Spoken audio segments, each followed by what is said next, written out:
కట్టుకున్న భార్యను ఓ ప్రబుద్ధుడు 2 ఏళ్లుగా తిండి పెట్టకుండా హింసించాడు. సైకోలా ప్రవర్తించి భార్యను తీవ్రంగా ఇబ్బంది పెట్టాడు. చిత్రహింసలకు గురిచేశాడు. చివరకు ఆ వివాహిత అనుమానాస్పద స్థితిలో మృతి చెందింది. ఆలస్యంగా వెలుగులోకి వచ్చిన ఈ దారుణ సంఘటన ఖమ్మం జిల్లా అశ్వరావుపేటలో చోటు చేసుకుంది.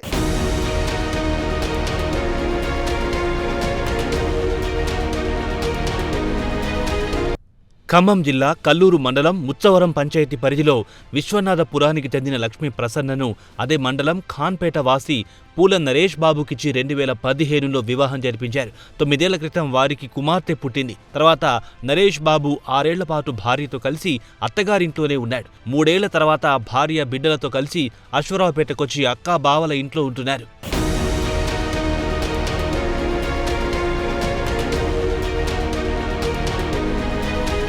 ఆగస్టు 23వ తేదీన నరేష్ బాబు అత్తామామలకు ఫోన్ చేసి లక్ష్మీ ప్రసన్న ఇంట్లో మెట్లపై నుంచి కింద పడడంతో గాయాలయ్యాయని దగ్గరలోని రాజమహేంద్రవరం ఆసుపత్రిలో చేర్పించామని చెప్పాడు. దీంతో వారు ఆసుపత్రికెళ్లి చూడగా అప్పటికి లక్ష్మీ ప్రసన్న మృతి చెంది ఉంది. ఎముకల గూడులా మారిన ఆమెను కాసేపు గుర్తుపట్టలేకపోయారు. శరీరమంతా కొత్త గాయాలు, మానిన గాయాల గుర్తులుండడంతో చూసి తలడిల్లిపోయారు. లక్ష్మీ ప్రసన్నను అదనపు కట్నం కోసం నరేష్ బాబు, అతని తల్లి విజయలక్ష్మి, అక్క దాసరి భూలక్ష్మి, బావ శ్రీనివాసరావు హింసించేవారని ఆరోపించారు. 2 ఏళ్ల నుంచి ఆమెను చూపించలేదని, ఫోన్ చేసినా మాట్లాడనివ్వలేదని లక్ష్మీ ప్రసన్న తల్లిదండ్రులు తమ ఫిర్యాదులో పేర్కొన్నారు.